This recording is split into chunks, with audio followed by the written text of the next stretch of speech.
সাইয়েদনা মুসা আলাইহিস সালাম তার চাচাতো ভাই কারুনকে বলেছিল সম্পদের যাকাত দাও, এ সম্পদ আল্লাহ দিয়েছে। কারণ বলে আল্লাহ দেয় না, ইন্নামা উতীতুহু আলা ইলমিন ইনদি, আমি আমার ইন্টেলেক্ট, আমার সৃজনশীলতা, আমার বুদ্ধিমত্তা খাটিয়ে সম্পদ উপার্জন করেছি, আমি যাকাত দিব না। মুসা আলাইহিস সালাম বললেন তাহলে আযাবের অপেক্ষা করো। কারণ বলল পারলে আযাব নিয়ে আসো। রব্বুল আলামিন বললেন ফাখাসাফনা বিহি ওয়া বিদারিহিল আরদ, ও মুসা নিরাপদ দূরত্বে তুমি সরে যাও, আমি এখনই কারুনকে তার সব সম্পদ সহ জামিনের মধ্যে দাবিয়ে দেব। কারণ তার সম্পদ সহ জামিনে দেবে যেতে লাগলো। আমি জায়গাটা নিজে দেখে এসেছি। মিশরের রাজধানী কায়রো থেকে 120 কিলো দূরে ফাইউম নামে একটা জেলা আছে, ওই জেলায় বহাইরা কারুন, কারণের সব সম্পত্তি আল্লাহ জামিনে দাবিয়ে দিয়েছে। হাঁটু পর্যন্ত দেবে যায়, সে ভেবেছে আমি বেঁচে যাব, কোমর পর্যন্ত দেবে গিয়েছে বেঁচে যাব, গলা পর্যন্ত যখন দেবে গিয়েছে আর বাঁচার সুযোগ নাই। কারণ কয় মুসা সব সম্পত্তি তোরে আর তোর আল্লাহরে দিয়ে দিলাম, আমারে বাঁচা, আমারে বাঁচা, আমি তওবা করলাম। তখন কি তওবার সময় আছে? কথা কন, বাদাল গারগারা, মালাকুল মাউত যখন দেখে ফেলবেন তখন তওবার সুযোগ আছে। ফেরাউনেরও একই দশা। লোহিত সাগরের পানি খেতে খেতে ফেরাউনের পেটটা যখন এত বড় হয়ে যায়, ফেরাউন হাত তুলে বলে আনা মিনাল মুসলিমিন, আমি মুসলমান। আমি, এটা কোরআনের আয়াত কিন্তু, আনা মিনাল মুসলিমিন, বনি ইসরাইলরা যে আল্লাহর উপর ঈমান এনেছে, আমিও ফেরাউন সে আল্লাহর গোলাম। আল্লাহ বলে দ্য টাইম ইজ আপ, সময় শেষ, এখন তোমার ঈমান কবুল করা হবে। তার মানে বাদাল গারগারা তওবা কবুল হয় না। এই মৃত্যুর গড়গড়ানি আসার আগ পর্যন্ত চোখের পানি ছেড়ে যদি আল্লাহর কাছে ক্ষমা চান, জীবনের সব গুনাহ মাফ করে দিবে কে?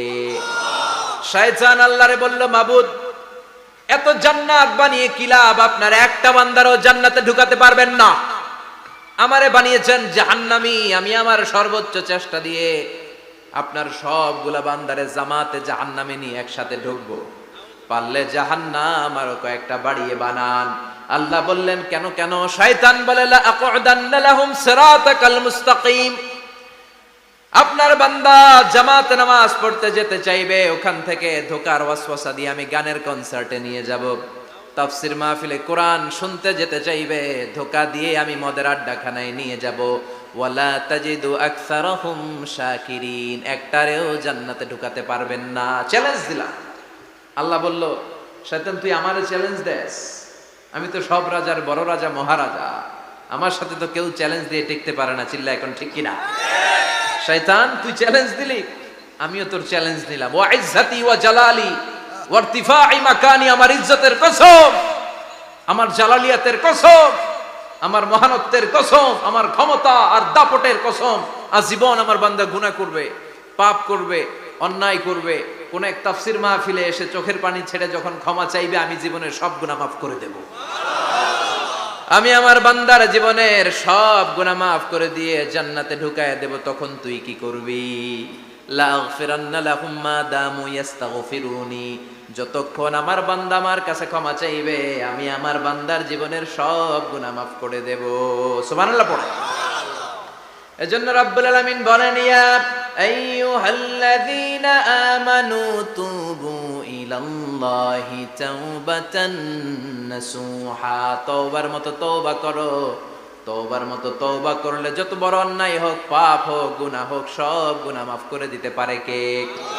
সাইয়েদনা আদম আলাইহিস সালাম ভুল করলেন, শত শত বছর কাঁদলেন। আল্লাহ বললেন ও আদম কিছু বাক্য তোমারে শিখিয়ে দে, এই বাক্য দিয়ে তুমি আমার কাছে তওবা করো, তোমার তওবা কবুল করে নেব। সাইয়েদনা আদম বললেন রব্বানা, পড়েন রব্বানা যালামনা আনফুসানা ওয়া ইল্লাম তাগফির লানা ওয়া তারহামনা লানাকুনান্না মিনাল খাসিরিন। ও আল্লাহ আমি জুলুম করেছি নফসের উপর, ভুল করেছি, অন্যায় করেছি, অপরাধ করেছি, আপনি যদি ক্ষমা না করেন আমি শেষ হয়ে যাব। লানাকুনান্না মিনাল খাসিরিন, আমি ক্ষতিগ্রস্তদের মধ্যে শামিল হয়ে যাব। ঠিক কি না? এই আয়াত দিয়ে, এই দোয়া দিয়ে যখন সাইয়েদনা আদম তাওবা করলেন, মুহূর্তেই তাওবা কবুল করে নিয়েছে কে? আল্লাহ। আমরাও যদি পাপ করি, অন্যায় করি, আমাদেরও পাপগুলো মোচন করার একজন আছে না নাই? তিনি গাফিরিয যাম কাবিলিত তাওব, ওনার কাজই হচ্ছে গুনাহ মাফ করা। শয়তানের কাজ ওয়াসওয়াসা দেওয়া, আমাদের কাজ পাপ করা, ওনার কাজ মাফ করা। আল্লাহ ডেকে বলে, গোলাম তোরা যদি পাপ না করতি আর বারবার মাফ না চাইতি, তাহলে তোদেরকে ধ্বংস করে দিয়ে জমিনের বুকে এমন একটা জাতি আমি বানাতাম যারা পাপ করতো আর মাফ চাইতো, আর আমি মাফ করতাম। সুবহানাল্লাহ পড়েন। মাফ করতে আল্লাহর বড্ড ভাল লাগে, চোখের পানি দেখতে আল্লাহর বড্ড ভাল লাগে, কায়মনোবাক্যে কেউ দোয়া করছে এই দৃশ্য দেখতে আল্লাহর ভালো লাগে, চিল্লায় বলেন সুবহানাল্লাহ। এজন্য পাপ আমাদের যত বড় হোক আমাদের জন্য মাফ আছে না নাই? দুইটা সময়ে তাওবা কবুল হয় না। এক নাম্বার হলো বাদাল গারগারা, মালাকুল মাউতকে দেখে ফেলেছেন, রূহ ধরে টান দিবে, তখন তওবা করলে কবুল হবে। আরেকটা হচ্ছে বাদা তুলুই শামসি মিন মাগরিবিহা, কিয়ামতের আগ দিয়ে সূর্য আর পূর্ব দিক থেকে উদিত হবে না, এটা পশ্চিম দিক থেকে উদিত হবে, তখন তওবা করলে কবুল হবে। তখন তওবার দরজাকে বন্ধ করে দিয়েছে কে? এজন্য আমরা যে কোনো পাপই করি না কেন, পাপ হয়েই যেতে পারে, আশা হারানোর কারণ নাই। Never lose hope, never give up. মুমিন কখনো আশা হারায় না, মুমিন কখনো নিরাশ হয় না। মুমিনের আশা ভরসা একটা সত্তার উপরে, চিৎকার করে বলতে হবে তিনি কে? এজন্য পাপ হওয়ার সাথে সাথে আমরা তওবা করব কার কাছে? বিশ্বনবী বললেন কিছু কিছু কাজ আছে এগুলো হয়ে যাওয়ার পরে দেরি করা যায় না। এক নম্বরে নামাজের ওয়াক্ত হলে দেরি করা যায় না, ঠিক কিনা? সালাতে কায়েম করো, সালাতে কায়েম করো, হবে সম্মানী তুমি, হবে জান্নাতি তুমি, হবে সম্মানী তুমি, হবে জান্নাতি তুমি, দিবে কাল হাসরে শীতল ছায়া আরশে আজিম, রব্বিয়াল আলা রব্বিয়াল আযীম, রব্বিয়াল আলা রব্বিয়াল আযীম। সুবহানাল্লাহ পড়েন। নামাজের সময় হওয়া মাত্র দেরি নাই। তাজহিজুল মাইয়িত, মারা গেলে লাশ রেখে দেওয়া যায় না, তাড়াতাড়ি দাফন করে দাও। নামাজের সময় হলে নামাজ পড়ো, দেরি করো না। মানুষ মারা গেলে দাফন করতে দেরি করো না। বান্দা যদি পাপ করে ফেলে তওবা করতে দেরি করো। এজন্য পাপ করার সাথে সাথে তওবা করার দরকার আছে না নাই? এখন তওবা যে করব কোন সিস্টেমে করব? কোন সিস্টেমে? ভুল হওয়া মাত্রই আপনি অনুতপ্ত হয়ে চোখের পানি ছেড়ে আল্লাহর কাছে মাফ চান, আল্লাহর কাছে ক্ষমা চান, এটার নামই তওবা। আমাদের দেশে হুজুর আইনা তওবা পড়ায়, আছে না নাই? আনন্দপুরে এগুলা নাই, আছে না? কয় ইমাম সাহেবরে নিয়ে আয়, খতিব সাহেবরে নিয়ে আয়, হাফেজ সাহেব হুজুরের নিয়ে আয়, তওবা পড়া। না, তওবা পড়ানো লাগে না, আপনার নিজের তওবা আপনি নিজেই পড়বেন। আপনি অনুতপ্ত হয়ে চোখের পানি ছেড়ে আপনার আল্লাহরে ডাক দেন, ডাক দেয়া মাত্র তিনি সাড়া দিবে, চিল্লায় বলেন ঠিক কি না? উলামায়ে কেরামরা তওবার 5টা শর্ত আরোপ করেছে। এই 5টা শর্তের আলোকে যদি তওবা করেন মুহূর্তের মধ্যেই তওবা কবুল করে নেবে কে? এক নাম্বার শর্ত হচ্ছে আল ইকরা, acknowledgement. You have to acknowledge that you are the great sinner in the world. এই পৃথিবীর সবচেয়ে বড় পাপী। 5টা শর্তের এক নাম্বার হচ্ছে আপনি স্বীকার জান, আল্লাহ আমার চেয়ে বড় পাপী আকাশের নিচে জমিনের উপরে দ্বিতীয়টা নাই। এমন কোনো পাপ নাই যে আমি করি নাই। আমার চেয়ে নাদান, আমার চেয়ে পিশাচ, আমার চেয়ে বড় পাপী দ্বিতীয়টা কেউ। অ্যাকনলেজ ইউর সিন, আপনি আপনার পাপগুলো স্বীকার করেন। Number 1. Number 2, an-nadam, repentance. You have to be repentant for what you have committed from sins. যে পাপ করেছেন এই পাপের জন্য আপনি লজ্জিত হন। আপনি নিজেকে আল্লাহর কাছে ছোট করে পেশ করেন, আল্লাহরে ডেকে বলেন, আল্লাহ আমি আপনার গোলাম, গোলামের ঘরের গোলাম, বান্দির ঘরের গোলাম, আমারে মাফ করে দেন, আমি লজ্জিত, আমি অনুতপ্ত। তাহলে 1 নম্বর শর্ত আপনি ঘোষণা দেন যে আপনি পাপ করেছেন। 2 নম্বর শর্ত আপনাকে অনুতপ্ত হতে হবে যে আল্লাহ আমি পাপ করে ফেলেছি। 3 number, you have to stop what you have committed. যে পাপ আপনি শুরু করেছেন এটা বন্ধ করে দেন। আপনি সুদের জন্য সুদ খাইছেন, আল্লাহর কাছে তওবা করলেন, আবার সুদ খাওয়া চালিয়েও যাচ্ছেন, এই তওবা কবুল হবে? সুদ খাওয়া আগে বন্ধ করেন। আপনি ঘুষ খেয়েছেন, এই ঘুষ খাওয়ার কারণে আপনি আল্লাহর কাছে তওবা করলেন কিন্তু ঘুষ খেয়েই যাচ্ছেন, এই তওবা কবুল হবে?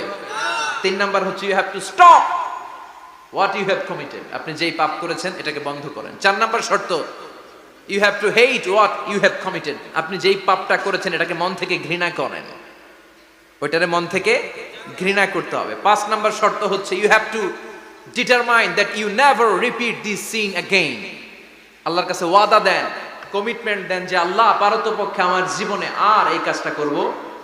এই 5টা শর্তের আলোকে তওবা করলে কবুল করবে কে?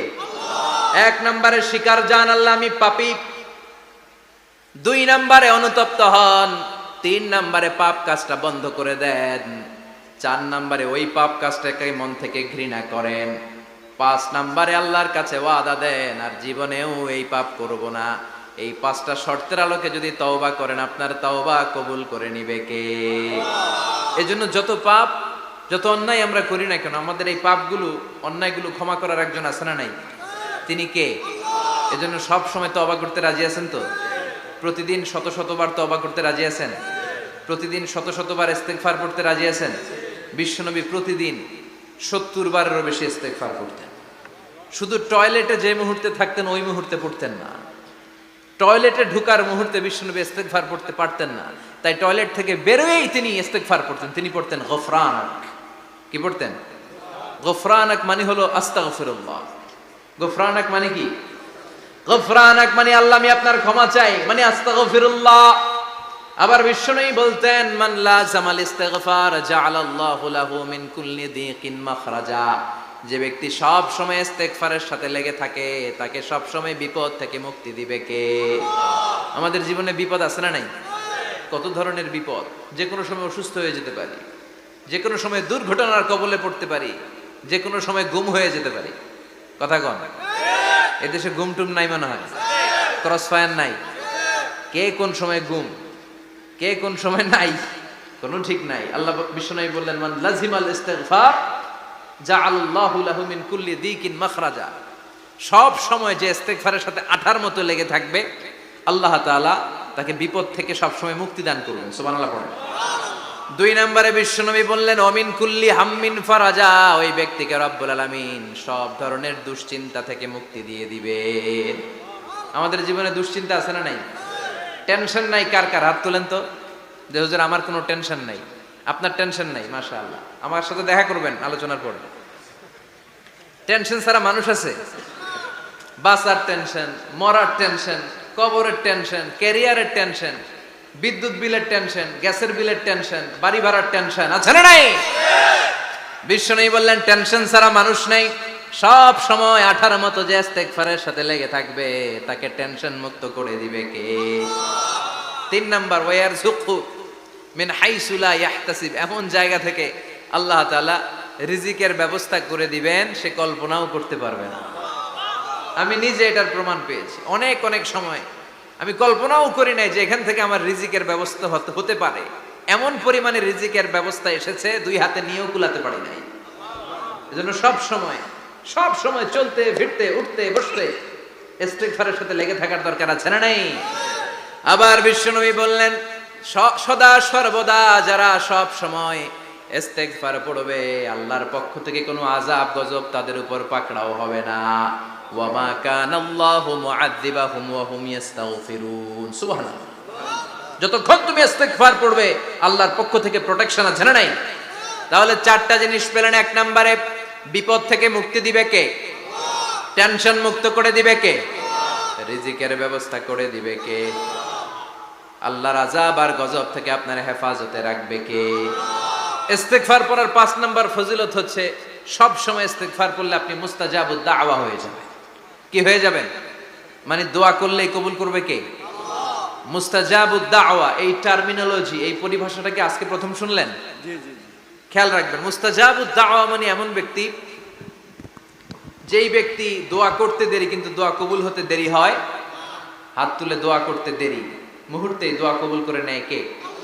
আপনি যদি সব সময় ইস্তেগফারের আমলটা করেন আপনারে মুস্তাজাবুদ দাওয়া বানিয়ে ফেলবে কে?